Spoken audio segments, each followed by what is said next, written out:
Hi everyone, here we are again, ready for another chapter of Where the Red Fern Grows. We are on chapter 16, and if you listened to chapter 15 already, you will know that Billy and his grandpa and his dad are at the championship hunt, and they are getting ready to go out for their first day of hunting in the contest.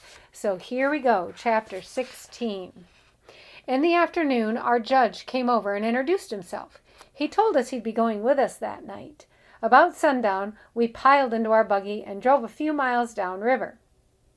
I noticed the other hunters doing the same thing. Everyone was trying to get away from the already hunted territory. It was dark by the time Grandpa stopped. I untied the ropes from my dogs.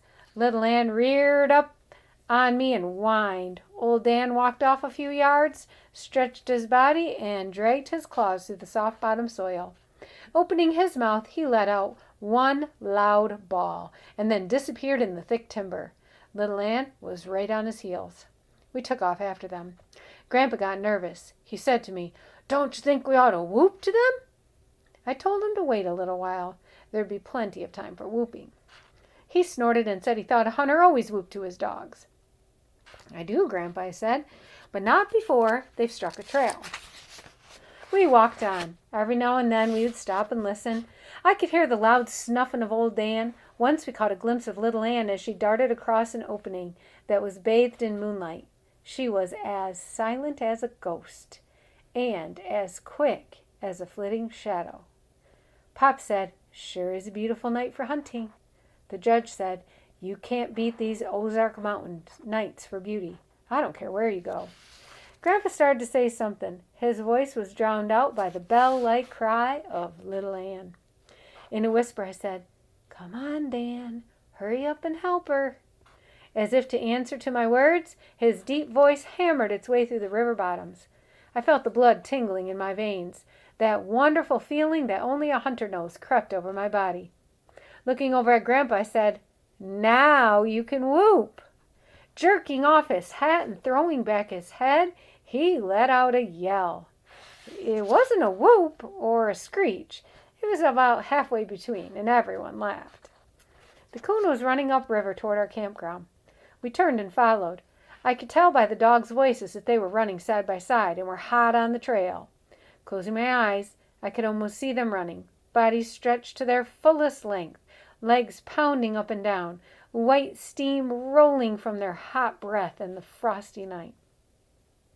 Grandpa got tangled up in some underbrush and lost his hat and his spectacles. It took us a while to find the glasses. Papa said something about getting them wired on with baling wire. Grandpa snorted. The judge just laughed. The coon crossed the river and ran on upstream. Soon my dogs were out of hearing distance. I told Papa we had better stay on our side of the river and keep going till we could hear them again. 20 minutes later, we heard them coming back. We stopped. "I think they've crossed back to our side," I said. All at once, the voices of my dogs were drowned out by a loud roar. "What in the world was that?" Grandpa said. "I don't know," the judge said. "Reckon it was wind or thunder." About that time, we heard it again. The judge started laughing. "I know what it was," he said. "Those hounds have run that coon right back by our camp. The noise we heard was the other hunters whooping to them." Everyone laughed. A few minutes later, I heard my dogs bawling treed. On reaching the tree, Papa ran his hand back under his coat. He pulled out Grandpa's gun. "That's a funny-looking gun," the judge said. "It's a 410 gauge pistol, isn't it?" "It's the very thing for this kind of work," Pop said. "You couldn't kill a coon with it if you tried, especially if you're using birdshot. All it will do is sting his hide a little." At the crack of the gun, the coon gave a loud squall and jumped. My dogs lost no time in killing him. We skinned the coon, and soon we were on our way again. The next time my dogs treed, they were across the river from us. Finding a riffle, we pulled off our shoes and started across. Grandpa very gingerly started picking his way. His tender old feet moved from one smooth rock to another. Everything was fine until we reached midstream, where the current was much swifter. He stepped on a loose round rock, it rolled, and down he went. As the cold river water touched his body, He let out a yell that could have been heard for miles. He looked so funny we couldn't keep from laughing. Papa and the judge helped him to his feet. Laughing every step of the way, we finally reached the other side. Grandpa kept going in his wet clothes until we reached the tree where the dogs were. After killing the coon, we built a large fire so Grandpa could dry his clothes. He'd get up close to the fire as he could, turn this way and that. He looked so funny standing there in his long underwear steaming. I just rolled with laughter. He looked over at me and snapped, "What's so funny?" I said, "Nothing." "Well, why are you laughing?" he said. At this remark, Pop and the judge laughed till their eyes watered. "Mumbling and grumbling," Grandpa said. "If you fellows were as cold as I am, you wouldn't be laughing." We knew we shouldn't be laughing, but we couldn't help ourselves. The judge looked at his watch. "It's after 3 o'clock, he said. "Do you think they'll tree another one?" As if to throw the words back in the judge's face, old Dan opened up. I stood up and whooped. "Woo-wee! Get 'em, Dan, get 'em! Put 'em in a little tree!" There was a mad scramble. Grandpa tried to put on his breeches backwards. The judge and Papa ran over to help him with his shoes. Each one tried to put a shoe on the wrong foot. I was laughing so hard I could do nothing. 100 yards from the fire, I realized we had forgotten the coonskins. I ran back for them. My dogs had jumped the coon in swampland. He tore out for the river bottoms. I could tell they were close to him by their fast bawling. All at once their baying stopped. We stood and listened. Old Dan bawled treed a few more times and stopped. Grandpa asked, "What happened?" I told them the coon had probably pulled some kind of trick. Coming up to my dogs, I saw they were working up and down that old rail fence. We stood and watched. Every now and then old Dan would rear up on a large hackberry tree and standing about 7 feet from the fence and bawl treed. As yet, little Ann had not bawled the tree bark. We watched her. She was working everywhere. She climbed up on the rail fence and followed its zigzag course until she disappeared in the darkness. I told Papa I was sure the coon had walked that rail fence and in some way had fooled the dogs. Old Dan kept coming back to the hackberry tree. He would rear up on it and bawl treed. We walked up to him. Looking the tree over, we could see the coon wasn't in it. The judge says, "It looks like he hasn't fooled." "Maybe you'd better call them off," Grandpa said. "We'll go someplace else to hunt. We got to get one more coon, even if I have to tree one myself." For some reason, no one laughed at this remark. "It's almost daylight," Papa said. "Yes, that's what has me worried," I said. We don't have time to do any more hunting. If we lose this one, we're beat." Hearing the word beat, Grandpa began to fidget. He asked me, "What do you think happened? How'd that coon fool them?" "I don't know for sure," I said. "He walked that rail fence. The hackberry tree has something to do with his trick. But I don't know what." "Son," the judge said, "I wouldn't feel too badly if I were you. I've seen some very best hounds fooled by a smart old coon." Regardless of all the discouraging talk, the love and belief I had in my little red hounds never faltered. I could see them now and then, leaping over old logs, tearing through the underbrush, sniffing and searching for the lost trail. My heart swelled with pride. I whooped, urging them on. In a low voice, the judge said, "I'll say one thing. They don't give up easily." Birds began to chirp all around us. The sky took on a light gray color. Tiny dim stars were blinking the night away. "It looks like we're beat," Pop said. "It's getting daylight." At that moment, the loud, clear voice of a red-boned hound bawling treed rang through the river bottoms. It was the voice of little Ann. Sucking in a mouthful of air, I held it. I could feel my heart pounding against my ribs. I closed my eyes tight and gritted my teeth to keep the tears from coming. "Let's go to them," Grandpa said. "No, wait a minute," I said. "Why?" he asked. "Wait till old Dan gets there," I said. "It's daylight now. If we walk up to the tree, the coon will jump out. It's hard to keep a coon in a tree after daylight. Let's wait till old Dan gets there. Then, if he jumps, he won't have a chance to get away." "The boy's right," Judge said. "It's hard to keep a coon in a tree after daybreak." Just then we heard old Dan. His deep voice shattered the morning silence. Searching for the lost trail, he had crossed the fence and worked his way out into an old field. Turning around, we saw him coming. He was a red blur in the gray morning shadows. Coming to the rail fence, without breaking his stride, he raised his body into the air. About halfway over, and while still in the air, he bawled. Hitting the ground with a loud grunt, he ran past us. Everyone whooped to him. Ahead there was a deep washout about 10 feet. On the other side was Canebrake. His long red body, stretched to its fullest length, seemed to float in the air as he sailed over it. We could hear the tall stalks rattling as he plowed his way through them. A bunch of sleepy snowbirds rose from the thick cane, flitted over, and settled in a row on the old rail fence. Nearing the tree, we could see it was a tall sycamore. And there, high in the top, was the coon. Grandpa threw a fit. He hopped around, whooping and hollering. He threw his old hat down on the ground and jumped up and down on it. Then he ran over and kissed little Ann right on the head. After we killed and skinned the coon, the judge said, "Let's walk back to that old fence. I now know how the old fellow pulled his trick." Back at the fence, the judge stood and looked around a few minutes. Smiling, said, "Yes, that's how he did it." "How?" Grandpa asked. Still smiling, the judge said, "That old coon walked this rail fence. Coming even with the hackberry tree, he leaped up on its side and climbed up. Notice how thick the timber is around here? See that limb way up high in the top, the one that runs over and almost touches the sycamore?" We saw what he meant.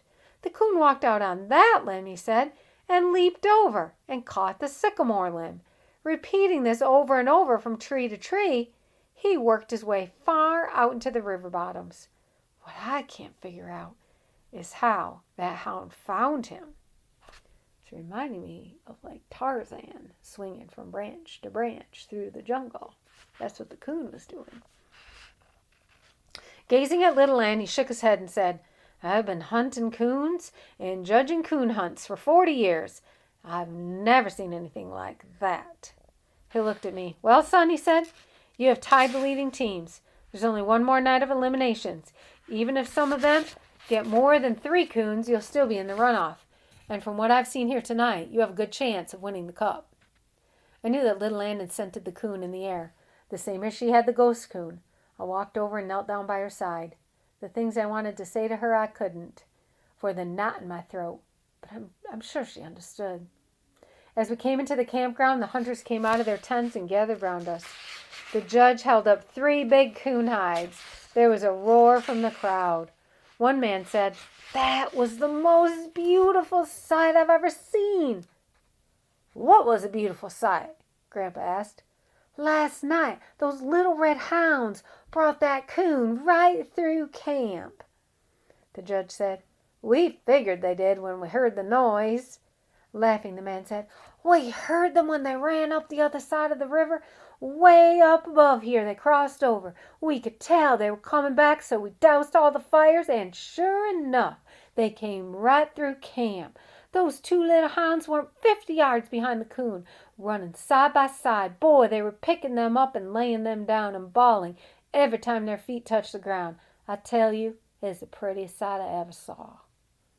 When the judge started telling about the last coon little Ann had treed, I took my dogs over to our tent and fed and watered them. After they had their fill, I gave them a good rub down with a piece of gunny sack. Taking them out to the buggy, I tied them up. I stood and watched while they twisted around in the hay, making their bed. That night, I tried to get some sleep in our tent, but the soaking Grandpa had taken in the river and given him a cold, causing him to snore. I never heard such a racket in my life. I'd have sworn he rattled the paper sacks in our grocery boxes. Taking a blanket, I went out to my dogs. Little Ann had wiggled up close to old Dan as she could. Prying them apart, I laid down between them and fell asleep. The last night of eliminations turned out like the second night. None of the judges turned in more than 2 hides. That day about noon, the owners of all the other winning teams and I were called over for a conference with the head judge. He said, "Gentlemen, the eliminations are over. Only 3 sets of hounds are left for the runoff. The winner of tonight's hunt will receive the gold cup. If there's a tie for the championship, naturally there'll be another runoff." He shook hands with each of us and wished us good luck. Tension began to build in the camp. Here and there, hunters were standing in small groups, talking. Others could be seen going in and out of tents with rolls of money in their hands. Grandpa was the busiest one of all. His voice could be heard all over the camp. Men were looking at me and talking in low tones. I strutted like a turkey gobbler. That evening, while we were having supper, a hunter dropped by. He had a small box in his hand. Smiling, he said, "Everyone has agreed that we should have a jackpot for the winner. I've been picked to do the collecting." Grandpa said, "Well, you may as well leave it here now." Looking at me, the hunter said, "Son, I think almost every man in this camp is hoping you win it, but it's not going to be easy. You're going to go up against 4 of the finest hounds there are." Turning to my father, he said, "Did you know that the 2 big Walker hounds have won 4 gold cups?"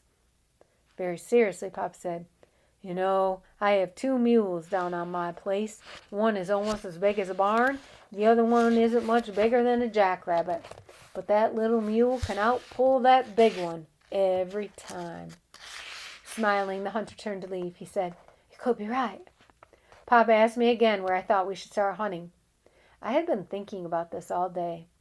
I said, "You remember where we jumped that last coon in the swamp?" Pop said, "Yes." "Well, the way I figure, more than one coon lives in that swamp," I said. "It's a good place for them, as there's lots of crawfish and minnows in those potholes.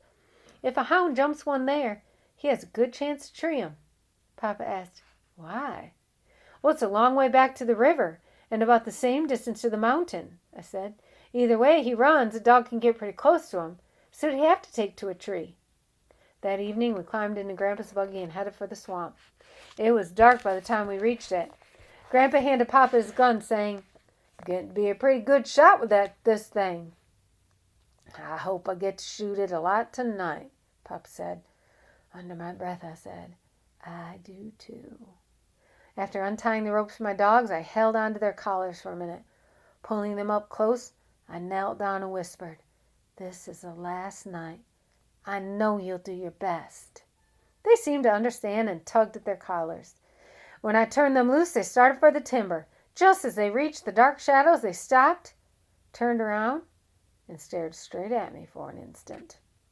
The judge saw their strange actions. Laying a hand on my shoulder, he asked, "What did they say, son?" I said, "Nothing that anyone could understand, but I can feel that they just know this hunt is important. They know it just as well as you or I." It was little Ann who found the trail. Before the echo of her sharp cry had died away, old Dan's deep voice floated out over the over the swamp. "Well, let's go," Papa said eagerly. "No, let's wait a minute," I said. "Wait? Why?" Grandpa asked. "To see which way he's going to run," I said. The coon broke out of the swamp and headed for the river. Listening to my dogs, I could tell they were close to him. I said to Papa, "I don't think he'll ever make it to the river. They're right on his heels now." By the time we had circled the swamp, they were bawling treed. The judge said, "Boy, is that fast?" I felt my father's hand on my shoulder. Looking at me, he smiled and nodded his head. Papa and I knew I had judged the coon perfectly. He didn't have time to reach the river or the mountains. My dogs had treed the coon in a tall ash, which stood about 50 yards from the river. I knew the 50 yards had saved us a good hour, because he could have pulled trick after trick if he had gotten to the water. We spied the coon in the topmost branches. At the crack of the gun, he ran far out on a limb and jumped. He landed in an old fallen treetop. He scooted through it. Coming out on the other side, he ran for the river. The tangled mass of limbs slowed my dogs, and they all but tore the treetop apart, getting out of it. The coon was one step ahead of them as they reached the water. We heard them hit the water. Running over, we stood and watched the fight. The old coon was at home in the river. He crawled up on old Dan's head, trying to force him under. Before he could do it, little Ann reached up and pulled him off. In a scared voice, Papa said, "That water looks deep to me."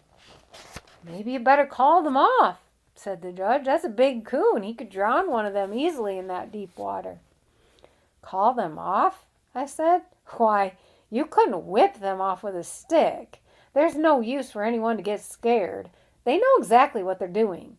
I've seen this more times than one." Grandpa was scared and excited. He was jumping up and down and whooping and hollering. Papa raised the gun to aim. I jumped and grabbed his arm. "Don't do that," I yelled. "You're sure to hit one of my dogs." Round and around in the deep water, the fight went on. The coon climbed on old Dan's head and sank his teeth into one of his long, tender ears.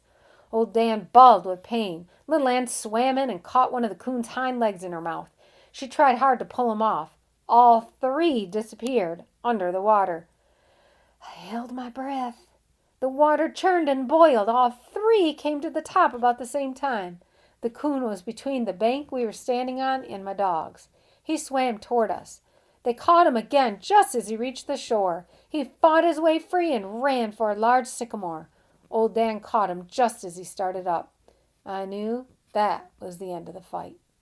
After it was all over, the coon had been skinned, Gramps said, I hope we don't have to go through that again tonight.